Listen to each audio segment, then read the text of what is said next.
Hello everyone and welcome back to STW Sports, and today I'm here with guest Stoke City fan Alex Nix-James. Alex has been going to watch Stoke now since 2007. Alex, tell us, what are your experiences going to watch Stoke City week in, week out? Well, as you know, that the current times haven't been great, let's say.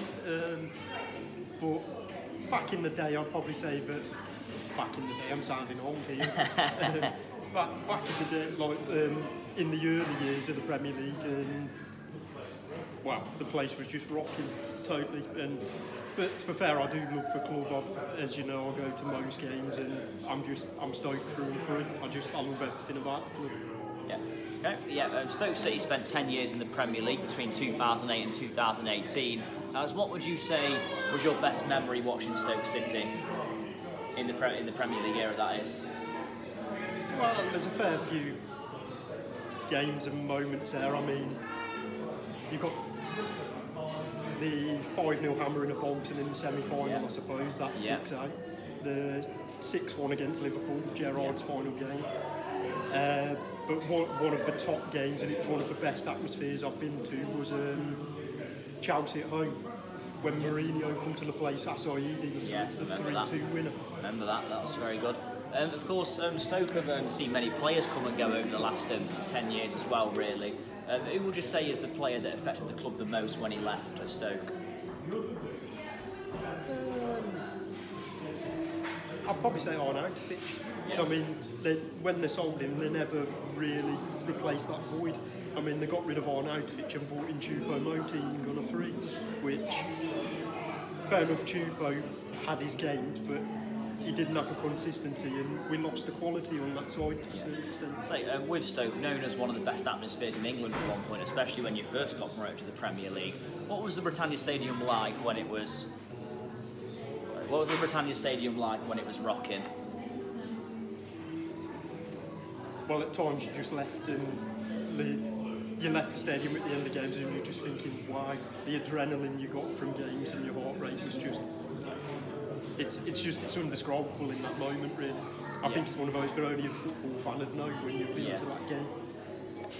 Yeah, also as well with Stoke, many managers came and gone in recent years especially. Who's the manager for you who stood out, the manager you've got the best memories from, would you say? Well, as I've probably said before, that a lot of Stoke fans would probably stand by Tony Pulis for what he did for the club now he's gone, but also I'll probably say that Mark Hughes probably deserves a mention, because the football, when he got the squad playing and the players he signed during that time, fair enough it faded towards the end, but it was some of the best memories that the club's had in recent times, the football we played during that time. Yeah, another question I was going to ask is, in terms of Stoke players, who's your personal favourite ever Stoke player? It doesn't have to be in terms of quality, just in terms of who was the player who captured your heart the most. I'd probably speak for pretty much the majority of Stoke fans in the club, and probably stick by Bojan, to be honest. Bojan, yeah. Because for what he did for the club, and he always walked around the place with a smile on his face, and every time you seen him, he just uplifted the place. And the other one, I'd probably say what deserves a mention, is Mamju. Yeah. For similar reasons, the attitude and positivity what he brings around the place, it was just... Yeah, of course, with Stoke as well, Stoke were in the Premier League 10 years, saw many little rivalries going on between you and the Midlands clubs or other clubs. Who was your most hated team, in your opinion, who you just, when you couldn't wait to play them at home and you couldn't wait to just, go, just have a field day in the crowd? Arsenal back in the day when Arsene Wenger was in charge. Yeah, I thought that one was coming. Yeah, no, that's fair enough. I mean, of course, Arsenal Stoke have a bit of a rivalry, don't they? Especially in terms of the Britannia Stadium. Well, the other ones, I suppose, are obviously the likes of Wolverhamptons and the Aston Villas and just the general. Yeah, well, again, I do want to touch on, you've already mentioned it. I don't know if you were at this game, but Stoke City 5, Bolton Wanderers 0 in the FA Cup semi-final. What was that like? Even if you weren't there, what was it like to think you've won, not just won an FA Cup, but 5-0 against a fellow Premier League team at the time as well? Well, I was at that game, but it was just mad. I mean, obviously, 5-0 at Wembley, you're in dreamland. Yeah. No matter who it's against. Yeah, absolutely. In a semi-final, and it's Yeah, to think as well, you know, how far Stoke came at that point as well under him. They weren't exactly known for a team who played good football. I mean, with a team with Kevin Wynne-Jones up front, yeah. you put 5 past the team. Yeah, I mean, unfortunately, you didn't win the FA Cup final against Man City, but what was it like being in the FA Cup final against Man City? Man City team who were just breaking through, ready to become a world-class team. What was it like that day as a Stoke fan, going into an FA Cup final against a team who had massive amounts of riches and were knowing you were underdogs as well? Well, as I said, I think that was at the very beginning of the Sheikh Mansour era, weren't it, when the money first come into Man City? 2 years into it, yeah. But to be honest, that's irrelevant. I mean, a day out at Wembley in a final, I mean, it's one of the things that most football fans would dream of. Yeah, absolutely. Yeah, another one I wanted to ask you, when you played Man City 2012, I think you know which goal I'm going to be referring to. Peter Crouch scores one of the greatest goals in arguably Premier League history. I imagine you were there. What was it like to see that goal live, and what was the scenes like when it did hit the back of the net? Same again, it's indescribable really. I mean, when it's one of them, but it just come out of nowhere.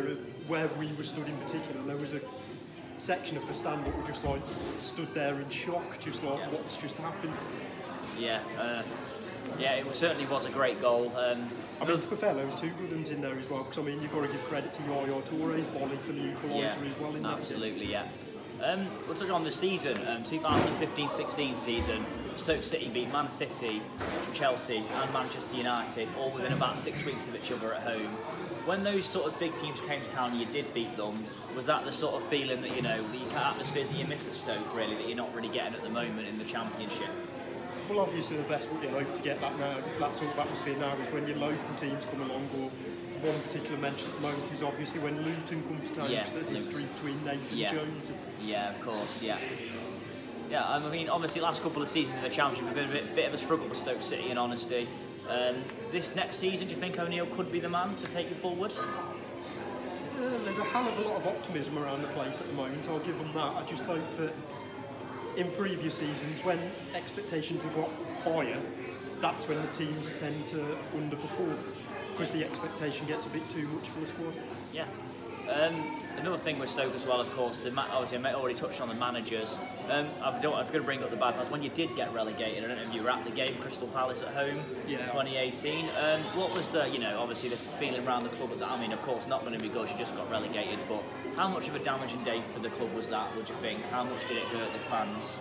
Well, I think we had one game left after that, didn't we? It was actually Southampton away that we got relegated, I think. Well, it was Palace, I think, was the game that confirmed it. We still had one game after. But